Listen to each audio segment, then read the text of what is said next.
हिंदी निबंध स्त्री शिक्षा के विरोधी कुतर्कों का खंडन, जिसे लिखा है महावीर प्रसाद द्विवेदी जी ने। महावीर प्रसाद द्विवेदी जी का जन्म सन 1864 में उत्तर प्रदेश के रायबरेली जिले में हुआ। सन 1903 से लेकर 1920 तक उन्होंने हिंदी की विख्यात पत्रिका सरस्वती का संपादन किया।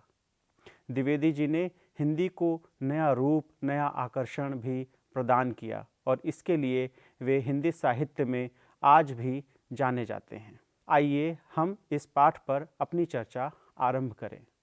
यह एक क्रांतिकारी लेख है जिसमें हमें उस समय के सामाजिक सुधार आंदोलन की झलक मिलती है। अगर हम उस समय की स्त्री मुक्ति आंदोलन की बात करें या स्त्रियों की दशा के बारे में बात करें तो हम ये पाएंगे कि उस समय आज़ादी के आंदोलन के समानांतर एक सामाजिक सुधार आंदोलन भी चल रहा था, जिसमें स्त्रियों की शिक्षा के बारे में बात की जा रही थी, पर्दा प्रथा को हटाने के बारे में बात की जा रही थी, बाल विवाह को रोकने के बारे में बात की जा रही थी और इस तरीके के बहुत सारे जो क्रियाकलाप हैं हमारे समाज में चल रहे थे समाज को सुधारने की दिशा में। तो यह जो पाठ है, यह जो निबंध है, द्विवेदी जी ने इसी मुद्दे को ध्यान में रख करके लिखा है और स्त्रियों की शिक्षा पर अपना विचार प्रकट करने की कोशिश इस पाठ में उन्होंने की है। तो द्विवेदी जी कहते हैं कि उस समय का जो अभिजात्य शिक्षित समाज था, यानी कि हमारे आसपास उस समय जो पढ़ा लिखा एक वर्ग था, कुलीन वर्ग था, उसके साथ सबसे बड़ी समस्या ये थी कि वह स्त्री शिक्षा का समर्थन खुलकर नहीं कर रहा था, या फिर कह लें कि उसका विरोध करने के लिए अजीबोगरीब तर्क जो है वह गढ़ रहा था। इससे लेखक को बहुत असंतुष्टि थी। जैसे कि कुछ कुतर्क जो उस समय के समाज द्वारा दिए जा रहे थे, खासकर पढ़े लिखे लोगों द्वारा दिए जा रहे थे, वह ये है कि जो हमारा संस्कृत काव्य है जो हजारों साल पुराना है, उसमें जो कुलीन स्त्रियों के जो पात्र होते थे, जो कैरेक्टर्स होते थे, वह अपढ़ भाषा का प्रयोग करते थे, यानी कि ऐसी भाषा का प्रयोग करते थे जो कुलीन वर्ग द्वारा नहीं किया जाता था या पढ़े लिखे पात्रों द्वारा नहीं किया जाता था। तो पहला जो कुतर्क था वह यह था कि चूंकि हमारे संस्कृत काव्य में जो पात्र थे, स्त्री पात्र थे, वे अपढ़ भाषा का प्रयोग करते थे। इससे हमें यह पता चल जाता है कि स्त्रियों की शिक्षा को लेकर के हमारे इतिहास में स्वीकृति नहीं थी, तो अब इसकी क्या आवश्यकता है। दूसरा उन्होंने उदाहरण दिया कि जो अभिज्ञान शाकुंतलम नाटक था जिसे कालिदास ने लिखा, उसमें शकुंतला का जो पात्र है वह बहुत कटु भाषा का प्रयोग करता है दुष्यंत के लिए, और यह भी स्पष्ट होता है उस नाटक से कि जो शकुंतला थी उसे कुलीन जो भाषा थी या जो संस्कृत भाषा थी, अभिजात्य भाषा थी, उसका ज्ञान नहीं था या उसका बहुत ही कम ज्ञान था। उसके बावजूद उसने जो है ऐसी कटु भाषा का इस्तेमाल किया। तो कुलीन वर्ग का कहना ये था या शिक्षित समाज का कहना ये था कि देखिए जो स्त्री है वह इतना कम पढ़ लिख करके भी जो है इतनी कटु भाषा का इस्तेमाल कर रही है, इतनी खराब भाषा का इस्तेमाल कर रही है, तो अगर वह ज़्यादा पढ़ेगी लिखेगी तब वो भाषा को जो है किस तरह से इस्तेमाल करेगी। तीसरा जो तर्क था शिक्षित समाज का, तर्क या कुतर्क कह लें उसे, वह ये था कि शकुंतला ने जो श्लोक रचा वह अपढ़ भाषा में था, यानी कि प्राकृत भाषा में था, और प्राकृत भाषा में हो करके भी उसने बहुत ही कटु शब्द दुष्यंत को कहे। तो इसका यह अर्थ लगाया गया कि अगर अपढ़ भाषा में भी, यानी कि आम बोलचाल की भाषा है या जिसे ग्रामीण भाषा भी कह सकते हैं, उसमें भी अगर स्त्री को पढ़ाया जाएगा तो वह भी घातक साबित होगा। ठीक उसी तरीके से जिस तरह शकुंतला उस भाषा में पढ़कर बहुत ही कटु भाषा का इस्तेमाल करती है, बहुत ही खराब तरह से जो है वो दुष्यंत से बात करती है। तो ये तीन उदाहरण जो है शिक्षित समाज में कुतर्क के रूप में ज़्यादा प्रस्तुत किए जा रहे थे। लेखक ने इन सभी कुतर्कों का बहुत ही सिलसिलेवार और बेहतर तरीके से जवाब अपने इस निबंध में दिया है। जैसे कि पहला जो तर्क है वे प्रस्तुत करते हैं कि अगर हम ये मान लें कि स्त्रियां जो है वो प्राकृत बोल रही हैं, तो इसका मतलब यह नहीं है कि वे अनपढ़ हैं। ये इस तरह हम कह सकते हैं कि उस समय का जो बहुत सारा साहित्य है, जो बौद्ध या जैन साहित्य है, वो प्राकृत में लिखा गया है, और यह इस बात का प्रमाण है कि जो बौद्ध और जैन साहित्य था वह ना तो दर्शन में किसी से अन्य भाषा से कम था, ना ही जो है वह विचार में किसी से कम था, और उसमें बहुत ही गहरी बातें उसमें लिखी गई हैं। तो अगर बौद्ध और जैन साहित्य प्राकृत भाषा में लिखा जा सकता है और इस ज्ञान को जो है इस भाषा में संरक्षित किया जा सकता है, तो अगर स्त्रियां प्राकृत बोल रही हैं तो इसका मतलब यह नहीं लगाया जा सकता कि वे अपढ़ हैं। दूसरा उदाहरण इसमें दिया गया है, दूसरा जो कुतर्क है उसका उत्तर उन्होंने दिया कि नाट्यशास्त्र की रचना जब या जिस समय में की गई थी उस समय संस्कृत आम या प्रचलित भाषा के रूप में प्रयोग नहीं की जाती थी, यानी कि उस समय में भी वह आम या प्रचलित भाषा के रूप में नहीं प्रयोग की जाती थी। तो जो आम भाषा है, जो आम प्राकृत भाषा है, या उस समय जो भी भाषा उस समय बोली जाती थी, वह तो स्वाभाविक प्रयोग है।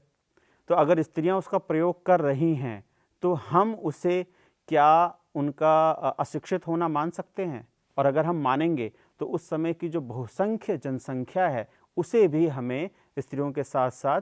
अशिक्षित मानना पड़ेगा, जो हम नहीं मान सकते। तीसरे कुतर्क के उत्तर में लेखक कहते हैं कि हमारे इतिहास में, हमारे अतीत में ऐसी ज्ञानी स्त्रियों की कमी नहीं थी जिन्होंने अपने ज्ञान का परचम लहराया, जैसे कि विश्ववरा, जिन्होंने वेद के बहुत सारे मंत्र लिखे और उसमें उनका दर्शन जो है हमें नज़र आता है, या फिर शीला, विज्जा, गार्गी, ये जो स्त्रियां थीं, इन्हों के ज्ञान के बारे में हमारे इतिहास में बहुत कुछ ठोस जानकारी मिलती है और आज भी हम इनका नाम आदर से लेते हैं। तो जब हम स्त्री शिक्षा की बात करते हैं तब हम इनका नाम क्यों भूल जाते हैं? इसी प्रकार से वे अत्रि ऋषि, मंडन मिश्र की पत्नियों का भी नाम लेते हैं, जिन्होंने शास्त्रार्थ के दौरान अपने समय के बड़े से बड़े दिग्गजों को भी हरा दिया। इसी प्रकार से अगर हम देखें तो हम ये पाएंगे कि रुक्मणी ने जो पत्र कृष्ण के नाम लिखा और उसे एक ब्राह्मण के हाथ से जो है उन्होंने उनके पास भिजवाया, वह पत्र भी अपने आप में उस समय की जो स्त्री है उसका जो ज्ञान है, उसकी जो समझ है, उसका अपने आप में एक जीता जागता उदाहरण है। तो लेखक ने इस प्रकार से ये सभी तर्क प्रस्तुत किए कि चाहे स्त्रियां प्राकृत ही जानती हों, यह भी इस बात का प्रमाण नहीं कि वे शिक्षित नहीं हैं, या फिर जब हम संस्कृत काल की अगर हम बात करें तो उस समय में भी अगर स्त्रियां नहीं जानती कि संस्कृत में किस तरह से बातचीत की जाती है, तो यह भी अशिक्षा का प्रमाण नहीं है, क्योंकि उस समय बहुत बड़ी जो अधिसंख्य आबादी थी वह खुद भी जो है संस्कृत का प्रयोग नहीं करती थी। और तीसरा जो है उन्होंने उदाहरण दिया जिसमें उन्होंने कई स्त्री पंडितों के नाम जो है उन्होंने गिना दिए। इससे भी आगे जब चलते हैं तब वे सबसे मजबूत तर्क अपना इस निबंध में सामने रखते हैं और लेखक कहते हैं कि मान लिया जाए कि अतीत में कोई भी स्त्री पढ़ी लिखी ना भी रही हो, जैसा कि हमारे शिक्षित लोग कुतर्क कर ही रहे थे, हम ये मान लेते हैं कोई भी स्त्री पढ़ी लिखी ना भी रही हो तो भी स्त्री को पढ़ाना आज के समय के लिहाज से या आज के समय की मांग के हिसाब से बहुत आवश्यक है। और हम अपने समाज में जब इतने बड़े बड़े बदलावों को स्वीकार कर रहे हैं, आज हम ज्ञान के रूप में पश्चिम के साथ कंधे से कंधा भिड़ाकर चलना चाह रहे हैं और उन पुरानी मान्यताओं को छोड़ चुके हैं, जैसे कि समुद्र पार करना भी अपने आप में निषिद्ध था, लेकिन आज हम उस चीज़ को नहीं मानते। तो ऐसे में हम स्त्रियों को पढ़ाने से पीछे कैसे हट सकते हैं? एक और कुतर्क जो है वो सुशिक्षित समाज द्वारा दिया जा रहा था, वो ये कि स्त्रियों को पढ़ाने से अनर्थ हो रहे हैं, यानी कि अगर स्त्री पढ़ रही है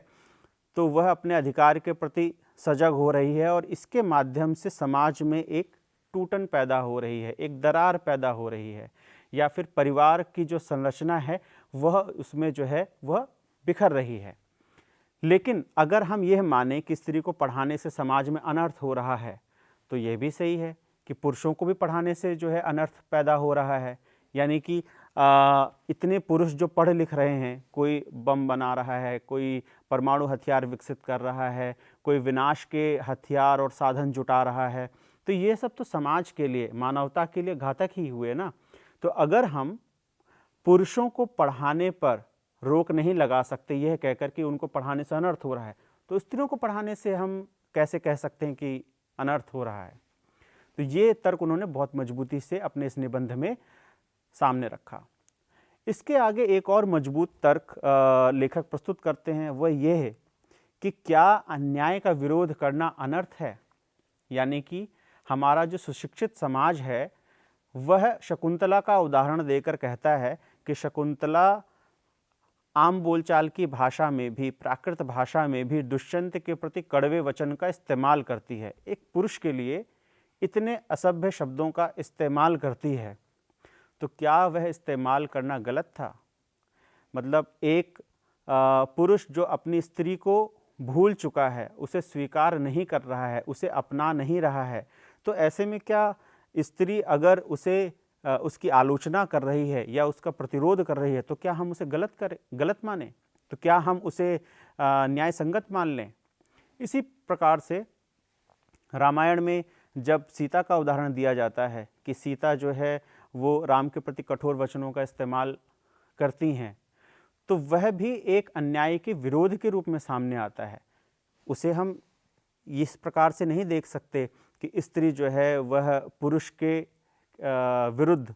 कटु शब्दों का इस्तेमाल कर रही है। वह तो अपने न्याय के लिए लड़ रही है, वह अन्याय का विरोध कर रही है। तो ये सभी मजबूत तर्क हमारे जो लेखक हैं महावीर प्रसाद द्विवेदी जी, वे अपने इस निबंध में मजबूती से सामने रखते हैं। तो कुल मिलाकर इस निबंध का तात्पर्य यह निकलता है कि स्त्री शिक्षा हमारे समाज के लिए बहुत ही अपरिहार्य है, और इसी को महावीर प्रसाद द्विवेदी जी ने अपने इस निबंध में स्थापित करने की कोशिश की है। यदि हम स्त्री शिक्षा का समर्थन नहीं करेंगे, यदि हम स्त्री शिक्षा को आगे लेकर के नहीं जाएंगे, तो हमारा यह समाज विकसित नहीं हो सकता। अब हम उस समय के परिप्रेक्ष्य में अगर देखें, सन 1900 से लेकर 1920, 1930 का जो समय था, उस समय हमारे देश में अशिक्षा एक अपने आप में एक बहुत बड़ी समस्या के रूप में उपस्थित थी। उसमें भी स्त्री शिक्षा की तो बहुत ही दुर्दशा थी। तो यदि इतना बड़ा वर्ग यानी समाज की आधी आबादी अगर हम अशिक्षित रखें, और यदि हम उसे अशिक्षित रखने के कुतर्क गढ़ें, तो इससे ज़्यादा घातक हमारे समाज के लिए आखिर क्या हो सकता है?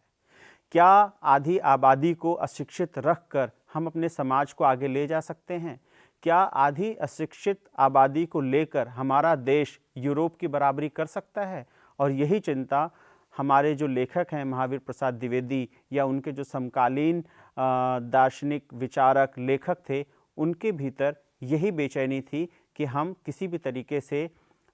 स्त्री शिक्षा को दरकिनार नहीं कर सकते।